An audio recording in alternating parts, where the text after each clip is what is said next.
ঘড়িতে এখন বাজে 12:45 আর আজকে কাজ করছি না, ফিরে বাড়ি চলে যাচ্ছি। এসছিলাম 11:10-এর দিকে, কিন্তু কাজ নেই তেমন, ভাড়া ভালো ঢুকছে না, সেই জন্য ফিরে আজকে চলে যাচ্ছি আর এক জায়গায় বেড়াতে যাব। সেই জন্য 11:10 হয়ে গেছে আজকে কাজে আসতে। কারণ কথা হলো এটাই, আমার রাত্রিবেলা ঘুমোতে লেট হয়ে গেছিলো।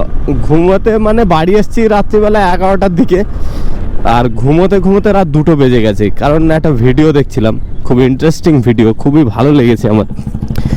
একটা আমাদের ইন্ডিয়াতে খুব সুন্দর একটা ডিবেট হয়েছে।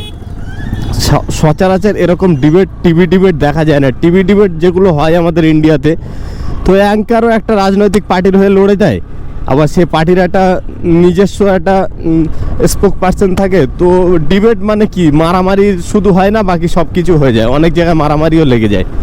যাই হোক, সৌরভ স্যার খুব সুন্দর, মানে দ্য লাল্লান টপের যিনি অ্যাঙ্কার সৌরভ, উনি খুব সুন্দরভাবে ডিবেটটা পরিচালনা করেছেন। খুবই ভালো লেগেছে আমার ডিবেটটা। আর ডিবেটের মূল টপিক ছিল ডাজ গড এক্সিস্ট, মানে হচ্ছে যে ঈশ্বরের কি কোনো অস্তিত্ব আছে। আর প্রশ্নটা কে করছে দেখো ভাই, জাভেদ আখতার স্যার, যিনি কিনা শোলে দিওয়ারের মতো পিকচার লিখেছেন। তো ওরকম একটা মানুষের থেকে, উনি একজন চিত্রকার, নাট্যকার, উনি রাইটার, ওনার থেকে এরকম প্রশ্ন তো আশা করাই যায় না। যাই হোক, উনি একজন নাস্তিক, উনি মানে আল্লাহকে বিশ্বাস করেন না, ভগবানকে বিশ্বাস করেন না, ঈশ্বরকে বিশ্বাস করেন না। তো উনি প্রশ্ন করছেন ডাজ গড এক্সিস্ট। এর উত্তরে মুফতি সামাইল নাদভি সাহেব, যিনি কিনা লখনউ নাদওয়াতুল উলামা থেকে পড়াশুনো করেছেন এবং তিনি কলকাতার একজন মসজিদের বড় খতিব, তো তিনি উত্তর দিচ্ছিলেন। তো ওনার মানে প্রত্যেকটা উত্তর যুক্তি তর্কে আমার খুবই ভালো লেগেছে। আর উনি প্রথমে উঠে একটা কথা বলেছেন যে জাভেদ আখতার সাহেব কিছুক্ষণের মধ্যে আর কোনো রকম কোনো ইস্যু খুঁজে পাবে না, উনি ইমোশনাল আর্গুমেন্ট করবে। তো সেটাই জাভেদ আখতার সাহেব লাস্টে করছিলেন। দেখলাম যে গাজায় যে বাচ্চাদের ওপরে অত্যাচার হচ্ছে, মহিলাদের রেপ করা হচ্ছে, এখানে যদি আল্লাহ থেকে থাকে তাহলে আল্লাহ কোনো ডিরেক্ট অ্যাকশান নিচ্ছে না কেন? স্যার, আপনার মনে হয় ইতিহাস সম্পর্কে কোনো জ্ঞান নেই। আপনি যদি জানতেন তাহলে আপনি ফেরাউন, নমরুদ, এদের ইতিহাস সম্পর্কে আপনার একটু পড়া দরকার ছিল। আপনি ফেরাউনের ইতিহাস জানেন না। ফেরাউন তার নিজের ওয়াইফ আসিয়া, সেই তার নিজের ওয়াইফের সামনে তার ছেলেদেরকে জ্বলন্ত আগুনে পুড়িয়েছিল। জ্বলন্ত আগুনে পুড়িয়েছিল, বলেছিল তুমি মুসার জ্বলন্ত আগুনে না, সরি জ্বলন্ত তেলে, টকবক করে ফোটান্ত তেলে তার ছেলেদেরকে মানে ফোটাচ্ছিল, জ্বালাচ্ছিল, আর বলছিল যে তুমি মুসার যে আল্লাহকে মানে ওই আল্লাহকে তুমি ভুলে যাও, তাহলে তোমার ছেলেদেরকে আমি ছেড়ে দেবো। কিন্তু তবুও আসিয়া সেখানে আল্লাহকে ভোলেনি। এটা আল্লাহর একটা পরীক্ষা ছিল যে আল্লাহ দেখতে চায় আমার বান্দারা কি করছে এখানে, আমার বান্দা কি আমাকে মানে। তাদের তো মাথায় আমি বুদ্ধি দিয়েছি, তাদের তো বিবেক দিয়েছি, তাদের তো জ্ঞান দিয়েছি, তাদেরকে তো আমি মানে শ্রেষ্ঠ করে পাঠিয়েছি। সমস্ত মখলুকের থেকে শ্রেষ্ঠ যাকে বলা হয় সেটা হচ্ছে এই মানব জাতি।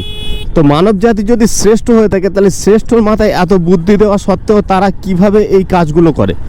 তো গাজায় যে মানে অত্যাচারগুলো হচ্ছে, এটা ফ্রিডম দেওয়া হয়েছে মানুষকে, যে তোমার মাথায় আমি বুদ্ধি দিয়েছি, তুমি কোনটা ভালো কোনটা খারাপ তুমি জানো, তুমি তোমার ভালোর দিকটা চালিত করো, তুমি তোমার খারাপ দিকটা ব্যবহার করো না। কিন্তু তবুও যদি মানুষ সেই খারাপ দিকটা ব্যবহার করে থাকে, খারাপ কাজ করতে থাকে, তার জন্য তো জাহান্নাম বানানো হয়েছে ভাই, সেটা তো বলা হয়েছে। এই জন্য তো আসমান থেকে ধর্মীয় গ্রন্থ যেমন আপনার কোরআন, বাইবেল, গীতা, এগুলো পাঠানো হয়েছে। তো জাভেদ আখতার সাহেব এগুলো মাথায় ঢুকছে না কেন বুঝতে পারছি না। দ্বিতীয়, উনি যে কথাটা বলেছেন যে একটা আইল্যান্ডের মধ্যে একটা বল পড়ে আছে, মুফতি সামাইল নাদভি সাহেব বলেছেন যে একটা আইল্যান্ডের মধ্যে একটা বল পড়ে আছে, তো সেই বলটা পিঙ্ক কালারের বল ছিল। মানে উনি একটা উদাহরণ দিয়েছে যে আমি আর জাভেদ আখতার সাহেব ধরো একটা আইল্যান্ডের মধ্যে হেঁটে হেঁটে যাচ্ছি, তো আইল্যান্ডের মধ্যে একটা বল পড়ে আছে, বলটা পিঙ্ক কালারের যদি হয়, তো এখানে মানে প্রশ্ন যে বলটা কি অটোমেটিক্যালি হয়ে গেছে না বলটা কেউ মানে এখানে রেখে গেছে? নিশ্চয়ই কেউ না কেউ বানিয়েছে, কোনো ক্রিয়েটার ছাড়া তো একটা বলকে ক্রিয়েট করা যায় না, না? তখন মানে উনি বোঝাতে চেয়েছে যে একটা বল যদি একটা ক্রিয়েটার ছাড়া ক্রিয়েট করা যায় না, তাহলে এই দুনিয়াটা কিভাবে ক্রিয়েট হয়ে গেল কোনো ক্রিয়েটার ছাড়া? মানে দুনিয়াটা কিভাবে তৈরি হয়ে গেল যদি গড না থাকে, যদি আল্লাহ না থাকে?